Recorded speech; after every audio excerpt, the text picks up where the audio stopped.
Clark is all class, and she should be complimented, lauded, and applauded for how she handles herself, not crushed and critiqued. I've never seen an athlete's race brought into discussions at the level it is with Caitlin Clark.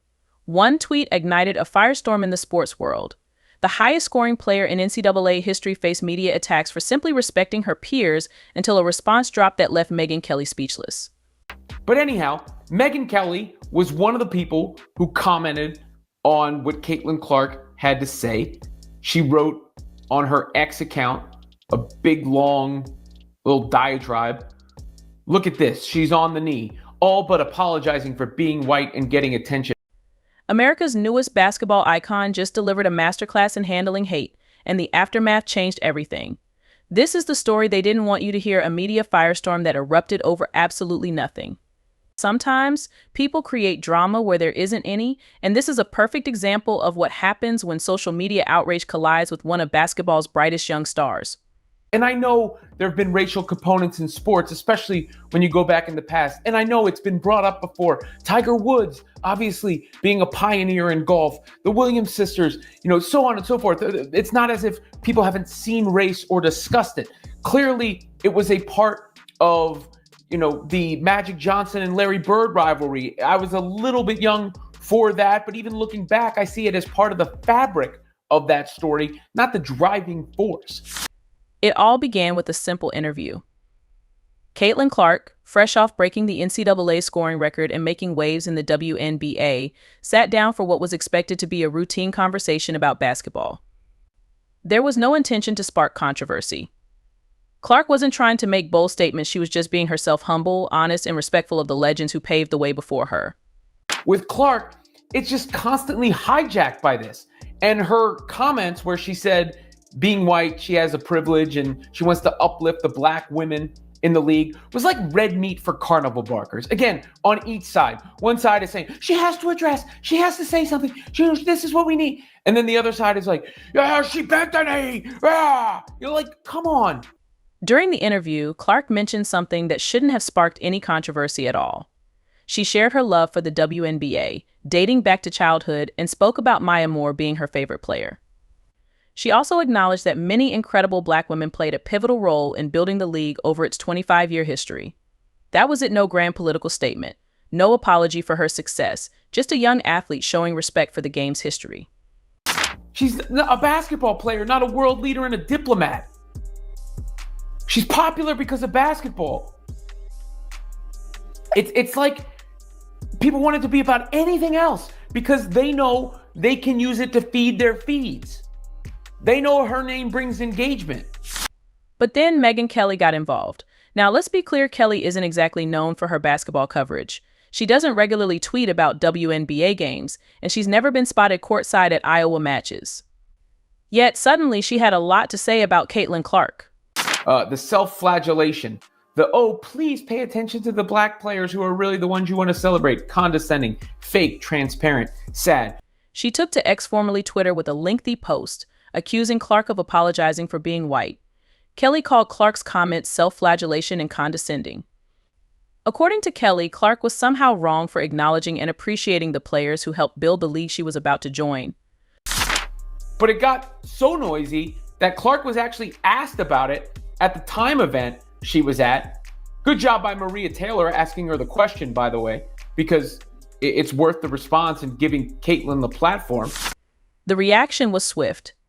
Kelly's comments spread like wildfire across social media, and suddenly everyone had an opinion about Clark's words. But here's the interesting part. Most of the loudest voices weren't basketball fans at all. They hadn't watched Clark break scoring records or seen her incredible court vision and clutch performances. The basketball community, however, saw things differently. Analysts who covered the sport for years pointed out something obvious: Clark wasn't apologizing for anything. She was doing what great players have always done, acknowledging the legacy of the game they love. Think about it. Would anyone criticize an NBA rookie for praising Michael Jordan or Magic Johnson? Of course not. What made this situation even more absurd was Clark's track record. She led the nation in scoring and assists, broke Pete Maravich's NCAA scoring record, and earned everything through countless hours in the gym, dedication, and pure talent. The real story here isn't about privilege or politics, it's how social media can twist the most innocent comments into controversy. That's right, she wasn't just scoring, she was making everyone around her better. Meanwhile, Angel Reese watched from the sidelines as Caitlyn's star continued to rise. Reese is talented, no question her defensive skills are solid, and she's had her moments of brilliance, but it's clear that Caitlyn's success eats at her. Every time Caitlyn received another accolade or broke another record, Angel seemed to find a way to make it about herself. From passive-aggressive tweets to thinly veiled comments in interviews, she's made no secret of her feelings. The Forbes announcement, for example. Caitlyn's inclusion in the prestigious 30 Under 30 list should have been a moment of celebration for women's basketball as a whole. Instead, it turned into another chapter in the Caitlyn Angel saga. While Caitlyn humbly thanked her supporters and acknowledged the impact of her coaches and teammates, Angel's reaction was different. She didn't directly address Caitlyn's achievement, but her social media told the story. Cryptic posts about being underrated and overlooked sent fans into a frenzy. Was she taking a shot at Caitlyn? Most people thought so. The WNBA expansion draft was one of the most exciting moments for basketball fans this year, especially with the Golden State Valkyries entering the league. Angel, on the other hand, seemed to rely on controversy as much as her talent. And while that approach might get you trending on Twitter, it doesn't earn you the respect of the broader sports world.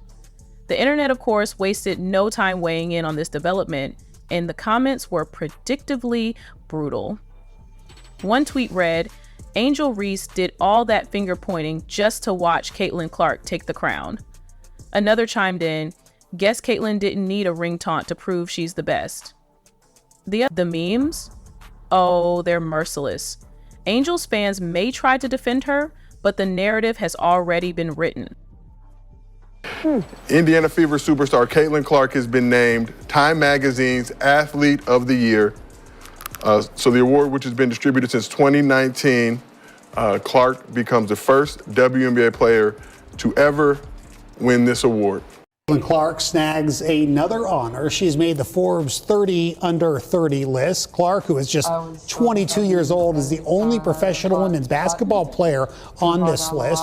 Now, the other recognizable name on the roster, Angel Reese, who has got to be absolutely terrified. It is not going to be a good Christmas for the villainous Angel. Instant panic hits Angel Reese when, at just 22 years old, Caitlin Clark made Forbes 30 Under 30. It's because Caitlin has achieved what no other player in her category has ever done.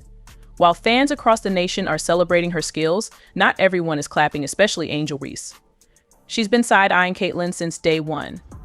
Angel Reese spoke to the media. She didn't speak to the media after the game against Caitlin Clark. Yeah, the reason why we watching women's basketball is not just because of one person, it's because of me too, and I want y'all to realize that. Even NASCAR legend Danica Patrick weighed in, suggesting that Angel's grudge against Caitlin is as public as it is perplexing. Sure, Reese has game, but Caitlin has captivated hearts not because of her color, but because of her killer skills.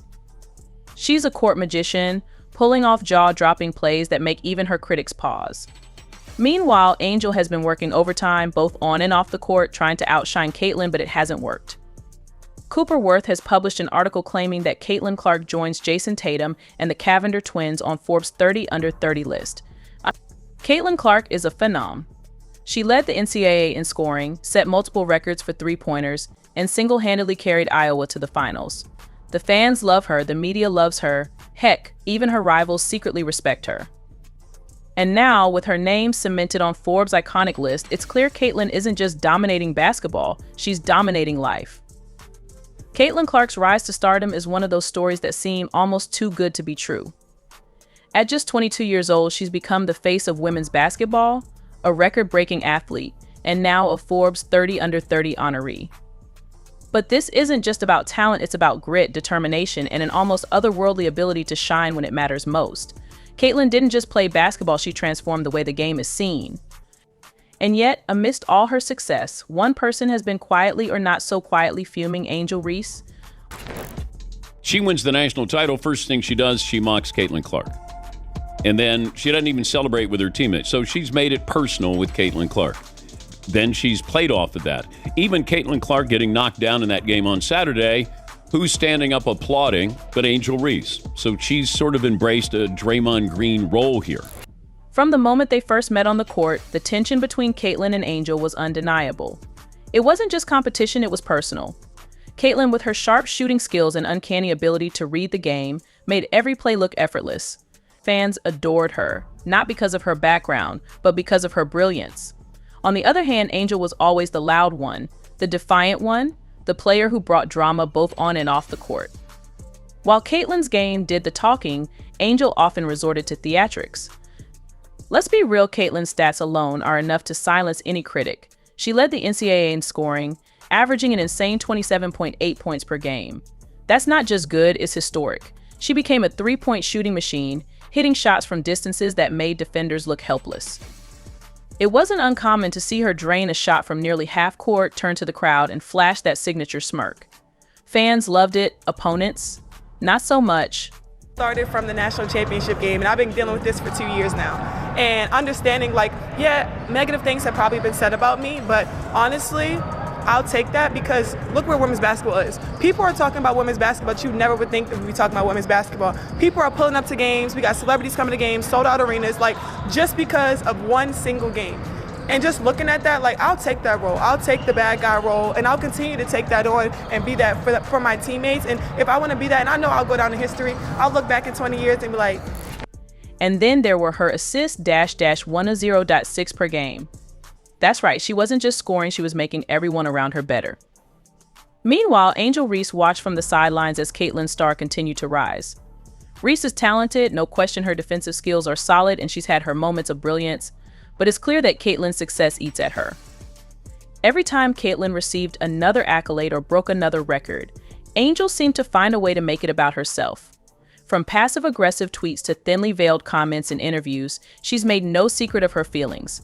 I'll take that because look where women's basketball is. People are talking about women's basketball, but you never would think that we'd be talking about women's basketball. People are pulling up to games. We got celebrities coming to games, sold out arenas, like just because of one single game. And just looking at that, like, I'll take that role. I'll take the bad guy role, and I'll continue to take that. Take the Forbes announcement, for example. Caitlin's inclusion in the prestigious 30 under 30 list should have been a moment of celebration for women's basketball as a whole. Instead, it turned into another chapter in the Caitlin Angel saga. While Caitlin humbly thanked her supporters and acknowledged the impact of her coaches and teammates, Angel's reaction was different. She didn't directly address Caitlin's achievement, but her social media told the story. Cryptic posts about being underrated and overlooked sent fans into a frenzy. Was she taking a shot at Caitlin? Most people thought so. Caitlin Clark's last WNBA playoff game had over 2.6 million viewers, and now we are seeing the ratings dip under 1 million viewers. A lot to be proud of, and it all happened so fast, like it's hard to appreciate in the moment. That is Iowa native and Indiana Fever star, and now Time's 2024 Athlete of the Year, Caitlin Clark, looking back at a whirlwind year. The WNBA expansion draft was one of the most exciting moments for basketball fans this year, especially with the Golden State Valkyries entering the league. So, Caitlin Clark and Christy Sides. Christy Sides, the first WNBA coach that Caitlin Clark played for, and surprisingly, even though in her recent Time article she was very positive around WNBA coaches in general. She was very positive around how good the quality of coaching was in the WNBA, but she took a not so subtle jab at Caitlin Clark, at Christy Sides today. Time magazine recognizes the monster impact Clark had on basketball, saying good luck naming another athlete who altered the trajectory of their entire team sport within 5 months on the job. She's also a leader on and off the court, often taking over games in crucial moments. Any team would be lucky to have her, so it seems. But building a new franchise isn't just about talent, it's about fit, chemistry, and long-term planning. The Valkyries entered the expansion draft with a clear vision to build a team that could compete not just for attention, but for championships. This meant focusing on players who could bring versatility and balance to their roster. Drafting a superstar like Caitlin Clark might have seemed like an easy way to grab headlines, but it could have disrupted the delicate process of creating a cohesive unit, one of the Valkyries' key selections. Tammy Bentley highlights the Valkyrie strategic approach. As a veteran center, Bentley brings defensive prowess and leadership qualities that are essential for any team trying to establish its identity. Her selection, however, raised eyebrows because it meant leaving behind Caitlin Clark, who remains with the Indiana Fever. Fans speculated that Bentley's departure from the Fever was directly tied to Clark's growing influence on the team. Now, here's where things get interesting. Caitlin Clark isn't just a basketball player, she's a brand. Her presence on the court draws media attention, boosts merchandise sales, and energizes fan bases. For the Indiana Fever, she's a cornerstone of their rebuild, but for the Valkyries, drafting someone of her stature might have posed challenges. Managing a star player requires resources, not just financially, but in terms of team dynamics. Clark's style of play demands that the team's offense revolve around her. She's a high-usage player who thrives on having the ball in her hands. While this approach works for established teams with defined systems, it can be risky for a new franchise trying to find its footing. The Valkyries may have wanted to avoid building their entire identity around one player, no matter how talented. Instead, they likely focused on creating a more balanced roster that could develop into a cohesive team capable of competing on all fronts without relying too heavily on any single player. From the Atlanta Dream, the Golden State Valkyries select center Ileana Rupert. Another layer to this decision is the Valkyries' emphasis on defense and versatility. Players like Bentley, Alana Rurt, and Monique Billings offer flexibility in multiple positions, allowing the team to adapt to different matchups. Drafting Clark, while enticing, might have limited their ability to assemble a well-rounded roster. But let's not overlook the Fever's role in all of this. As part of the expansion draft rules, teams were allowed to protect certain players. Unsurprisingly, the Fever chose to protect Caitlin Clark, effectively taking her off the table for the Valkyries. However, this decision came at a cost, leaving players like Bentley unprotected. For the Fever, this was a calculated risk. They prioritized securing their star player, knowing that losing others could be a necessary sacrifice. While accepting the potential loss of valuable role players, the decision to protect Clark also reflects her importance to the Fever's future. She's not just a player, she's a franchise centerpiece. Losing her would have been catastrophic for their rebuilding efforts. Still, some fans argue that the Fever's decision to leave Bentley unprotected was a mistake. After all, she's a reliable contributor who brings experience and toughness to the court.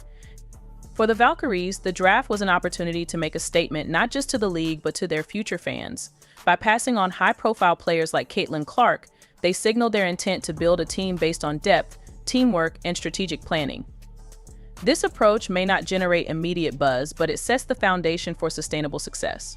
Of course, not everyone agrees with this strategy. Some critics believe the Valkyries missed an opportunity to draft a generational talent. Caitlin Clark's ability to draw fans and elevate her teammates makes her a rare commodity in the WNBA. Passing on her might be seen as a gamble, especially for a new team looking to establish itself in a competitive league. Still, there's a case to be made for the Valkyries' decision. Building a successful franchise takes time and careful planning. While star players like Caitlin Clark can be game changers, they also come with challenges both on and off the court. For the Valkyries, the expansion draft wasn't just about acquiring talent, it was about laying the groundwork for a team that can compete at the highest level. What's next? As the Valkyries prepare for their inaugural season, all eyes will be on their roster. Will their strategic approach pay off, or will they regret passing on players like Caitlin Clark? We're just sick that we had lost so many games, and also feeling like we were better than that. As the season progressed, Clark's game evolved. She studied defensive strategies and adjusted her play style, outsmarting even the most experienced defenders. Her teammates and her coach, Christy Sides, also adjusted to the once-in-a-generation play style of Clark. Some would even say Sides just let Clark run the show. Her hard work paid off. Clark was named Rookie of the Year and first-team All-WNBA, breaking 62 records along the way and proving she could excel among the pros. She had faced the fire and emerged stronger, more skilled, and more determined than ever. But while Clark was making waves on the court, her team was facing struggles of its own. The Indiana Fever's journey was about to take an unexpected turn, one that would test Clark's resolve and shape the future of the franchise. Obviously, I don't think Caitlin Clark had anything to do with Christy Sides firing. I think Christy Sides' inability to coach basketball had everything to do with her firing, and I mean that. I think the reason why Christy Sides got fired is because she's not a very good basketball coach. And I think that if you put in any sort of competent basketball mind, you can tell she's not a very... You don't know how to use Caitlin Clark's strengths. You don't know how to play to her weaknesses. You don't know how to draw up a simple out-of-bounds play. You don't know how to calm down muddy waters. You don't know how to call a timeout and relax everybody's emotions. You don't know how to talk to the referees. All you know how to do is wave your arms and defensive slide on the sidelines. And Christy Sides, I'm tired of seeing it every single. The answer might not come immediately, but one thing is certain: this decision will be scrutinized.